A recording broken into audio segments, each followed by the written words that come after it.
The evening sky over Millbrook was a canvas of muted blues and grays, the last vestiges of sunlight barely illuminating the horizon. Shadows stretched languidly across the quiet suburban streets, where the occasional rustle of leaves and the distant hum of traffic were the only sounds to pierce the stillness.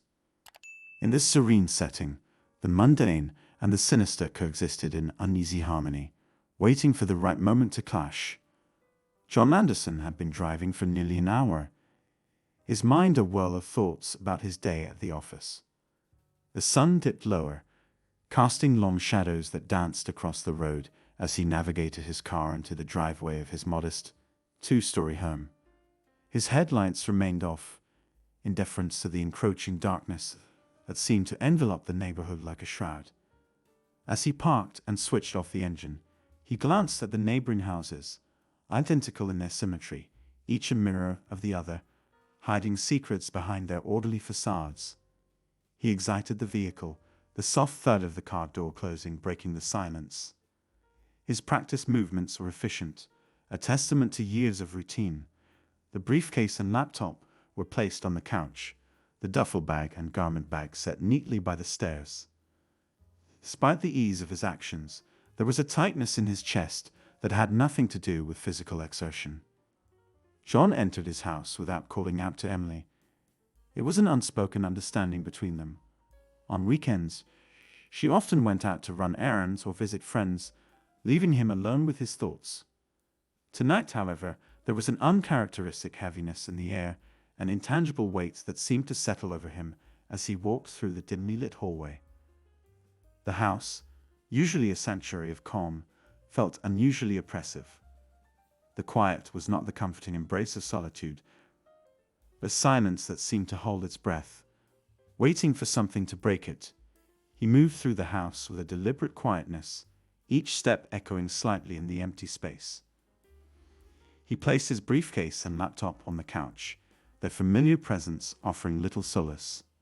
The garment bag, neatly hung by the stairs, was a silent testament to his meticulous nature. Yet tonight, his usual precision was overshadowed by a gnawing sense of unease. John's routine was precise, almost ritualistic. Change clothes, prepare a quick dinner, and unwind with a book or television before bed. However, as he removed his jacket and hung it carefully, his mind was already racing ahead. The day's events at the office had left him with a growing sense of unease, a feeling that something was amiss but which he could not quite place. It was the kind of feeling that prickled at the back of one's neck, a subtle reminder that not everything was as it seemed. The house remained silent, save for the occasional creak of the floorboards and the distant sound of a clock ticking, a constant reminder of time slipping away. John made his way to the kitchen, his footsteps muffled by the thick carpet. He opened the refrigerator, pulling out a bottle of water and taking a long, thoughtful sip. The cool liquid did little to quench the dryness in his throat or the tension in his mind. As he set the bottle down, his phone buzzed on the counter, the vibration breaking the oppressive silence. John glanced at the screen, his expression darkening as he saw the name of the caller. It was a name he had hoped to avoid, a name that carried with it a storm of unresolved issues. He hesitated for a moment, his hand hovering over the phone. The decision to answer or ignore it weighed heavily on him, each choice carrying its own set of consequences. The phone stopped ringing before he could make up his mind, leaving John to stare at the screen in the dim light of the kitchen. He knew that the call would be returned, that the unresolved issues would not simply disappear. With a deep breath, he set the phone down. The decision made for now. Yet the feeling of dread persisted, a dark cloud hanging over him as he continued his evening routine. John's actions were methodical, almost mechanical, but his mind was far from settled. The quiet of the house, once a refuge, now seemed to amplify his sense of isolation. The normalcy of his evening routine was a facade, a thin veneer masking the turbulence brewing beneath the surface. As he prepared his dinner, his thoughts drifted back to the day's events. Meetings, conversations, the subtle hints of something amiss. He had always prided himself on his ability to read between the lines, to sense the undercurrents of tension and secrecy that others missed. But tonight, the lines were blurred, the undercurrent steeper and more turbulent than ever. The meal was eaten in near silence, John's mind racing with unanswered questions and mounting frustration. The shadows in the house seemed to close in around him, and the ticking of the clock grew louder, more insistent. It was as if the house itself was holding its breath, waiting for the storm that was surely coming. After dinner, John settled into his favorite chair, attempting to distract himself with a book. Yet the words on the page seemed distant and irrelevant, unable to penetrate the fog of his thoughts. The sense of urgency and unease remained, an unspoken tension that clung to the air. As the evening wore on, John's sense of foreboding only grew stronger. He knew that something was coming, something that would shatter the fragile peace of his life and force him to confront the secrets that lay hidden in the shadows. The toilette decision had been made, and now the consequences of that choice loomed ever closer, casting a long and ominous shadow over the quiet streets of Millbrook. John Anderson emerged from the shower, the steam still curling around him as he wrapped a towel around his waist. The cool air of the bathroom felt like a sharp contrast to the heat of the day, a brief respite from the tension that had followed him all evening. He dressed quickly, slipping into jeans and a polo shirt with a practiced ease that belied the turmoil beneath the surface. His brief stay at Zenith Enterprises had been demanding, not for the work itself, but for the atmosphere of the regional meeting. It had been a grueling day of presentations and strategy sessions, where his role as a top systems analyst required not just technical expertise, but a diplomatic finesse that left him drained. Despite not holding a managerial title, his presence was considered crucial. His insights into the system's performance often pivotal in shaping corporate decisions. It was a position of respect, but also one fraught with its own set of pressures. John had told Emily he would be back on Monday, a fib he had spun about attending weekend seminars. The lie had been necessary. He needed more time to grapple with his personal crisis. The thought of returning home too soon, of facing the reality of his life with Emily and the home he had left behind, was overwhelming. He required this time alone, a buffer against the impending confrontation he dreaded. Now, in the quiet of his home, John busied himself with a semblance of normalcy. He retrieved leftovers from the refrigerator, the familiarity of the task a small comfort amidst the chaos of his mind. As he heated the food and cracked open a beer, he found solace in the routine, its predictability a stark contrast to the uncertainty gnawing at him. He ate in solitude, the muted clinking of utensils on a plate, the only sound accompanying his thoughts. With his meal finished, John settled into his armchair, the local newspaper spread across his lap. He flipped through the pages, his eyes scanning the headlines without truly absorbing the content. The news seemed distant, irrelevant to the personal struggle he was immersed in.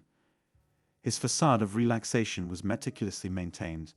The casual attire and leisurely reading were all part of the act he presented to the world, a stark difference from the turmoil roiling beneath the surface. The stages of grief were not something John had anticipated facing so soon. The emotional weight of recent events had settled on him like a dense fog, clouding his thoughts and actions. He moved through the motions of daily life, eating, reading, sitting in his chair, while his mind was elsewhere, grappling with a profound sense of loss and confusion. The newspaper lay forgotten as John's thoughts drifted. The house was eerily quiet, the stillness amplifying the solitude that enveloped him. The oppressive silence was a constant reminder of the distance between himself and Emily, a chasm that seemed to widen with each passing day. As the evening deepened, John's sense of foreboding intensified. He had hoped for a quiet, uneventful night, a chance to gather his thoughts before facing whatever awaited him upon his return.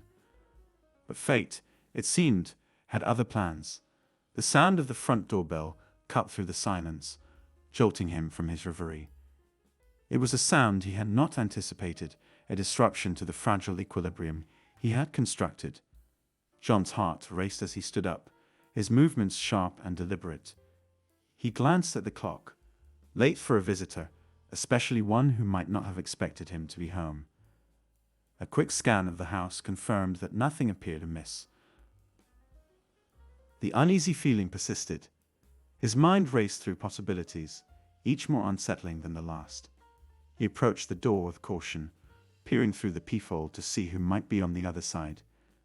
The sight that greeted him was unexpected. A figure standing in the dim light of the porch, their features obscured by the shadows. John hesitated for a moment, weighing the options before opening the door. When he finally turned the handle and pulled the door open, he was met with a face he had not seen in years. An old acquaintance whose appearance was as unwelcome as it was unexpected. The figure, a man in his mid-40s with a scruffy beard and intense eyes, stood there with an air of urgency. His presence was a jarring contrast to the calm of the evening, his demeanor hinting at troubles that ran deeper than the surface. "John Anderson?" the man asked, his voice carrying a weight that belied the casual inquiry. There was something in his tone, an edge of desperation, or perhaps a hint of menace, that set John on high alert. "Yes," John replied cautiously, trying to keep his voice steady. "Can I help you?" The man's gaze was piercing, as though he were assessing John with an intensity that made him uncomfortable. "I need to talk to you," he said, stepping into the house without waiting for an invitation. "It's important." John's mind raced as he closed the door behind the intruder. The unwelcome surprise had arrived, and with it came a wave of anxiety and suspicion. The man's presence was a disruption of the carefully constructed facade John had built, a catalyst for unraveling the secrets and lies that had been simmering beneath the surface. The house, once a sanctuary of routine and solitude, now felt like a stage for an impending drama. As John led the man into the living room, the weight of the evening's events seemed to settle over him, a palpable sense of tension hanging in the air. The stage was set for revelations and confrontations, and John could only brace himself for the storm that was about to break. The sun had barely risen over Millbrook, casting a pale light across the town. At 7:37 a.m., the emergency call center was alive with the usual morning rush. Voices, the soft clatter of keyboards, and the hum of machines. In the midst of this controlled chaos, an incoming call cut through, prompting the emergency operator to focus intently. "Emergency? What's your emergency?" The operator's voice was calm and practiced, trained to handle the myriad of crises that the day might bring. A young woman's voice crackled through the receiver, laced with a tremor of fear. "I need the police. I think a crime has been committed." The operator's mind shifted into professional gear, the urgency of the situation clear in her tone. "Where are you located, ma'am?" "I'm at a payphone on Cedar Drive, near Hamilton Park," the woman responded. Her voice was barely steady, each word punctuated by a hitch of anxiety. "There's a parked car with the doors open, the lights on, and there's a lot of blood." The operator's gaze flicked to the map on her desk, her fingers already reaching for the keyboard. Cedar Drive was a few miles away, but it was within the jurisdiction. She needed to gather more information. "Did you see anyone around? Did you notice anything else unusual?"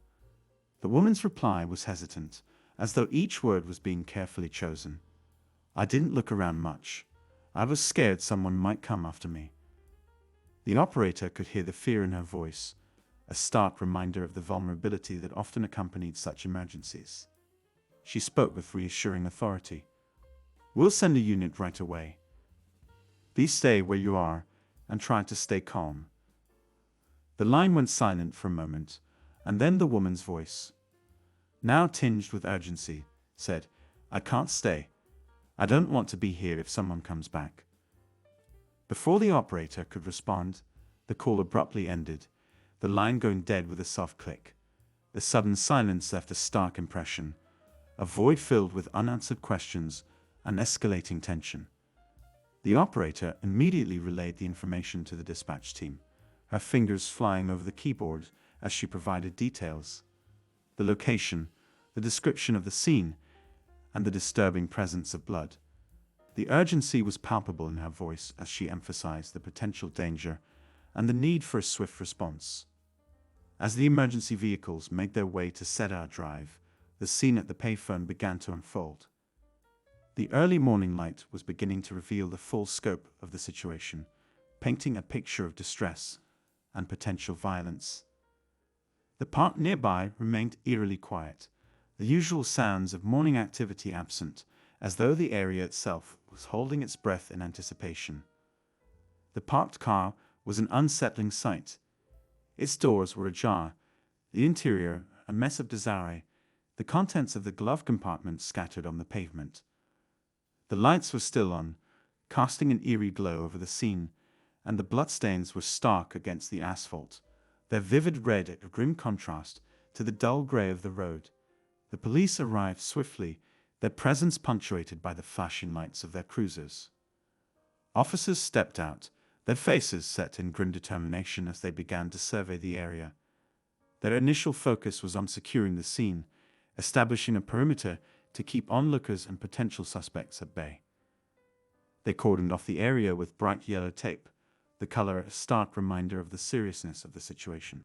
Detective Laura Evans, a seasoned investigator with a reputation for thoroughness, arrived at the scene shortly after. Her keen eyes took in the details with practiced precision. The open car doors, the scattered items, and the disturbing presence of blood. She approached the car, her face a mask of concentration as she carefully examined the surroundings. Her partner, Officer Mark Sullivan, began interviewing witnesses and searching for any additional clues. The payphone stood empty, its solitary presence a stark symbol of the fear and uncertainty that had driven the young woman to call for help. Officer Sullivan made note of the details, hoping to piece together a clearer picture of what had transpired. Detective Evans crouched beside the car, her gaze fixed on the bloodstains. They were fresh, the sight of them sending a chill down her spine. The blood had been smeared, suggesting a struggle or frantic movement, a grim testament to the violence that had occurred.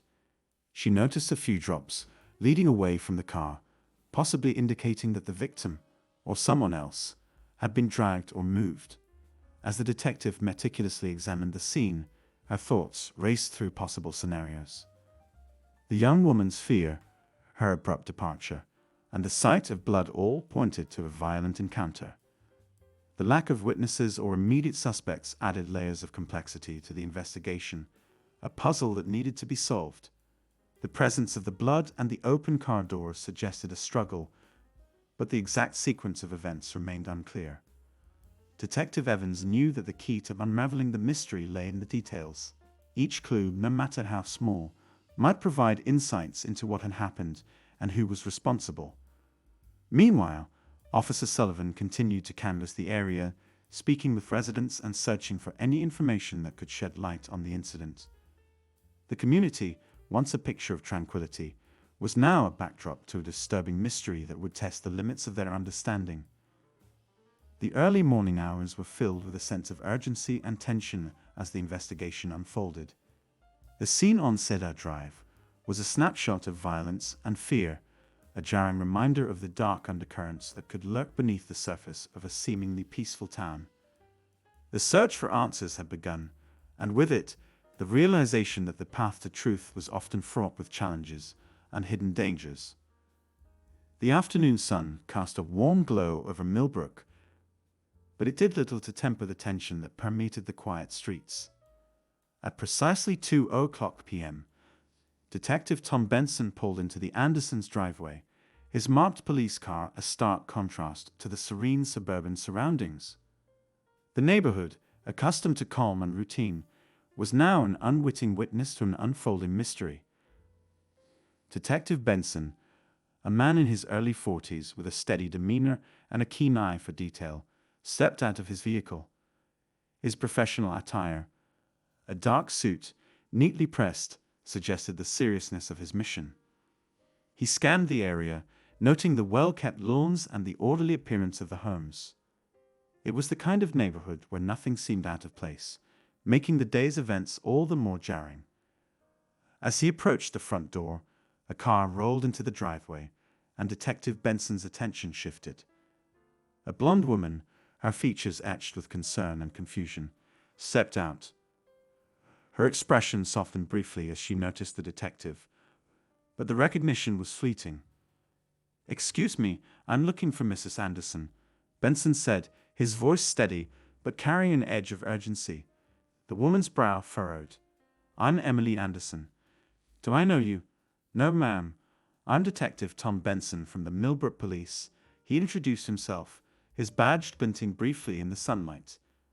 "We're trying to locate your husband, John Anderson. His car was found abandoned in Hamilton Park this morning." Emily's face drained of color as she processed the information. Her initial look of confusion quickly transformed into one of deep concern. "John is in Chicago. He always leaves his car at the airport. You must be mistaken." Detective Benson's mind raced as he assessed Emily's reaction. There was an edge of disbelief in her voice, but the concern was genuine. He needed to tread carefully, balancing sensitivity with the need for clarity. "I understand this is unexpected, Mrs. Anderson, but we have to follow up on any leads. Is there any chance John could have changed his plans or come back early?" Emily shook her head, her anxiety palpable. "No, he wouldn't do that without telling me. John always sticks to his schedule.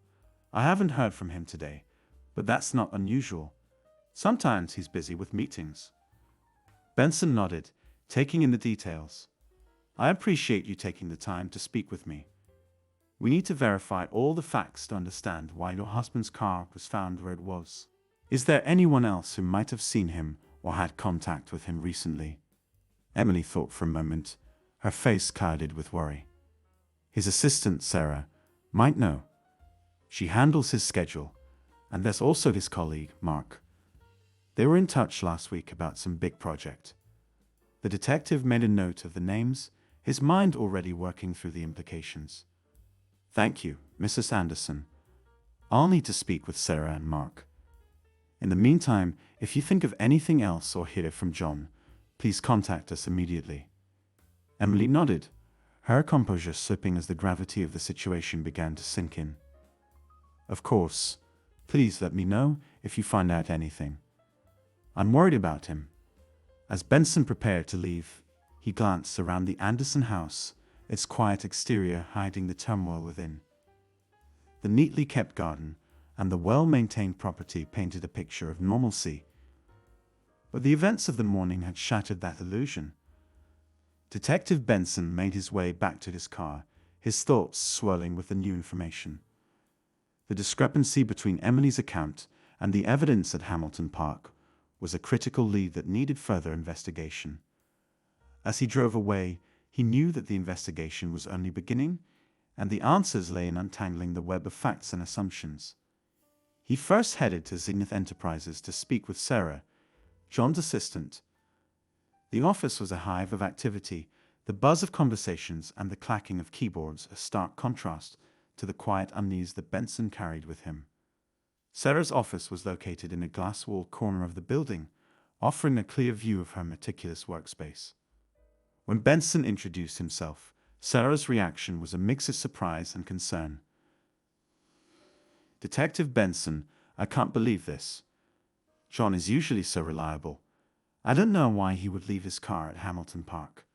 Sarah's office was a reflection of her organized nature, neatly arranged files, a calendar marked with appointments, and a computer screen displaying a cluttered schedule. As Benson reviewed John's recent appointments and communications, Sarah provided additional context, her voice steady but her eyes betraying her worry. He was scheduled to be in Chicago for a conference. "I've been in touch with him about daily reports and updates. Everything seemed normal until yesterday, when he mentioned needing to stay an extra day for a meeting." Benson noted the detail. "Did John mention anything unusual or express any concerns about his trip?" Sarah shook her head. "No, nothing out of the ordinary. He seemed focused but not alarmed. There were a few emails about work issues, but nothing that suggested he was in trouble." With Sarah's information logged, Benson moved on to meet Mark, John's colleague. Mark's office was located a few floors up, his workspace less orderly but filled with the trappings of a busy professional. Papers stacked in piles, a whiteboard covered in notes, and an array of coffee cups. Mark's reaction was one of confusion and concern. John's car at Hamilton Park. That doesn't make sense. We had plans to discuss the project when he returned. He was supposed to be in Chicago until Monday. The detective probed further, asking Mark about any recent communications or if John had mentioned anything unusual. Mark's recollections mirrored Sarah's. John had seemed focused on work, with no hints of personal issues or concerns. As Benson wrapped up his interviews, he reviewed the gathered information with a growing sense of urgency. The conflicting reports about John's whereabouts and the mysterious appearance of his car at Hamilton Park created a tangled web that needed unraveling. Back at the Anderson house, Emily waited anxiously for any updates. The house was quiet, the usual hum of daily life replaced by an unsettling silence. Emily's worry was evident as she paced the living room, her thoughts consumed by the uncertainty of her husband's situation. Detective Benson's day had been filled with piecing together fragments of information, each clue pointing toward a larger, more complex puzzle. The mystery of John Anderson's disappearance was deepening, and the need for answers was becoming ever more pressing. As the sun dipped lower in the sky, casting long shadows over Millbrook, the investigation into John's sudden and unexplained presence at Hamilton Park was far from over. The late afternoon sun cast long, slanting shadows across the Andersons' living room as Detective Tom Benson re-entered the house, this time accompanied by Officer Sullivan. The atmosphere inside was heavy with the weight of Emily Anderson's mounting anxiety. As Benson approached the door, Emily stood at the threshold, her face pale and her eyes filled with a mixture of confusion and fear. Detective Benson held up John's cell phone, the device still warm from its recent use. "Mrs. Anderson, I need to ask you some questions about this phone. How did you come to have it?" Emily's face blanched as she saw the phone in Benson's hand. Her hands trembled slightly as she tried to steady her voice. "How did you get John's cell phone? He always keeps it with him when he travels." "It was found in your husband's car," Benson explained, his tone even but firm. The phone, a stark symbol of John's sudden disappearance, was now a crucial piece of evidence. "We found it along with the car, which had been abandoned at Hamilton Park." The car's condition was troubling. There was a bullet hole in the driver's seat and a significant amount of blood. Emily's eyes widened, her breath catching in her throat. "A bullet hole? Blood? What happened?" The detective's words had the immediate effect of escalating Emily's distress. Her usually composed demeanor was giving way to panic, her hands clutching at her chest, as if to contain the fear that threatened to overwhelm her. Is he okay?" "We don't know yet," Benson said, his voice as reassuring as he could manage under the circumstances. "But we need to understand what might have happened. To do that, we need to gather more information." Emily nodded mutely, tears welling up in her eyes. The gravity of the situation was sinking in, and her anxiety was palpable. Benson knew he needed to act quickly to piece together the puzzle, but the emotional strain on Emily was evident. "I'll need to get a search warrant to go through the house," Benson said, his gaze steady on Emily. "It's a standard procedure, and it will help us find any clues that might be relevant." Emily nodded, though her agreement was tinged with reluctance. The thought of strangers rummaging through her home, her personal space, was clearly distressing. "I understand," she said, her voice barely above a whisper. Please find him." With Emily's reluctant consent secured, Benson and Sullivan began their search. They started in the home office, a room that reflected John's professional life with its neatly arranged desk, computer, and shelves lined with files. The office was meticulously organized, but the orderliness did little to quell the sense of intrusion. The detectives collected John's briefcase and laptop, carefully noting their contents. Benson took particular care to ensure that no details were overlooked, understanding that each piece of evidence could hold critical information. As they worked, Sullivan took samples for DNA analysis, a precaution that could prove useful if any traces of evidence were found at the crime scene. Emily sat on the couch in the living room, her face buried in her hands. The quiet sobs that escaped her were a stark contrast to the methodical activity taking place around her. The detectives worked with practiced efficiency, their actions driven by the need to uncover the truth amidst the chaos. Benson's eyes occasionally drifted to Emily, noting the toll the situation was taking on her. Her distress was a poignant reminder of the human element behind the investigation. As he sifted through John's personal effects, he kept in mind the emotional and moral weight of the situation. The search extended to the bedroom, where Benson and Sullivan carefully examined personal items, documents, and correspondence. The room was a sanctuary of sorts, its calm decor and soft lighting a stark contrast to the turmoil of the investigation. Here the detectives looked for anything out of place. Unopened letters, unusual notes, or any signs of recent changes in John's life. In the midst of their search, Benson found a small journal tucked away in a drawer. It was leather-bound, with a clasp that suggested it was a private repository of thoughts and notes. With gloved hands, he opened it, revealing pages filled with John's handwriting, entries that ranged from work-related notes to personal reflections. The journal was a potential goldmine of information, offering insights into John's state of mind and any issues he might have been dealing with. The detectives continued their meticulous search, their focus unwavering as they sought to piece together the fragments of John's life. Every detail was scrutinized, every clue considered. The process was slow and methodical, driven by the urgency of the situation and the need to find answers. As the evening approached, the lights in the Andersons' house began to fade, casting a somber glow over the scene. The search was nearly complete. The sense of unease lingered. The detectives gathered their findings, including John's laptop, the journal, and various personal items. The evidence would be analyzed and assessed in the hopes of uncovering any leads that might shed light on his disappearance. Emily, still seated on the couch, looked up as Benson approached her. Her eyes were red and swollen, her face a picture of despair. "Have you found anything?" she asked, her voice trembling. "Not yet," Benson replied gently. "We'll need time to go through everything we've collected." The mystery of John Anderson's disappearance was unraveling, but the full story remained elusive, buried beneath layers of deception and emotional turmoil. The interrogation room, stark and unwelcoming, was filled with the hum of the overhead lights and the low murmur of voices from the adjacent rooms. Detective Mike Harris sat behind the metal table, his face set in a grim line. Across from him, Emily Anderson appeared disheveled and emotionally drained, her eyes red from crying.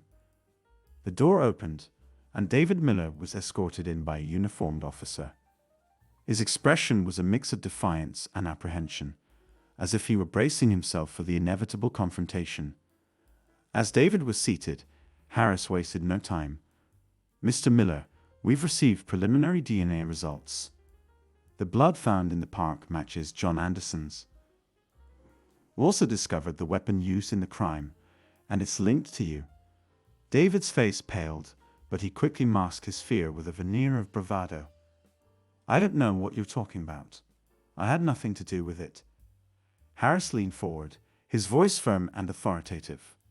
"We've spoken to Emily. She's agreed to cooperate. We've made it clear that whoever gives us the full story will get a better deal. It's your choice now." Emily's head hung low, her hands trembling as she fought to maintain her composure. The weight of the situation was too much to bear, and the truth that had been suppressed began to surface. Her voice, barely above a whisper, broke the oppressive silence. "David and we planned to confront John. We thought it would be a controlled discussion. But things spiraled out of control." David's eyes darted between Emily and Harris, the reality of the situation crashing down on him. Emily's confession seemed to chip away at his resolve. "It was supposed to be just a confrontation," she continued, her voice cracking. "But David, he shot John. We panicked, tried to cover it up. We didn't know what to do." The room fell into a heavy silence as the full weight of Emily's confession sank in. Harris's gaze was steady, his professional demeanor hiding the satisfaction of finally piecing together the mystery. "You're saying it was David who killed John?" Emily nodded, her face streaked with tears. "Yes, we didn't mean for it to go this far. We just wanted to confront him, but everything got out of hand." David's expression hardened as he realized the gravity of the situation. The tension in the room was palpable, the air thick with the unspoken acknowledgement of guilt and the consequences of their actions. "It was a mistake," he muttered, his voice barely audible. "I didn't mean for it to happen." Harris took note of David's reaction, his mind already working on the next steps. The confession had provided the final piece of the puzzle, but there were still details to be worked out. "We'll need a full account of what happened," Harris said, his tone leaving no room for negotiation. "The more you cooperate, the better we can work with you." Emily's shoulders slumped in defeat, her energy spent from the emotional turmoil. The detectives had obtained the critical information they needed, and the pieces of the case were falling into place. The resolution of John Anderson's disappearance was within reach, but the path to justice was still fraught with challenges. As the interrogation continued, Harris and Sullivan meticulously gathered every detail of the crime. The truth about John's death, the confrontation, and the subsequent cover-up was laid bare. With Emily's and David's statements, the detectives could now move forward with the case, bringing a sense of closure to the investigation. The room, once a crucible of tension and uncertainty, now held the echoes of confessions and the promise of resolution. The mystery of John Anderson's disappearance had been unraveled, leaving behind a trail of regret and the harsh reality of consequences. The final piece of the puzzle had been placed, and the path to justice was set to begin. "It's important that we examine every detail to understand what might have happened." Emily nodded, her expression one of quiet resignation. The uncertainty was the hardest part, waiting for answers that seemed just out of reach. "I just want him to come home. I don't understand why this is happening." Benson placed a comforting hand on her shoulder, his expression one of empathy. "We're doing everything we can to find him.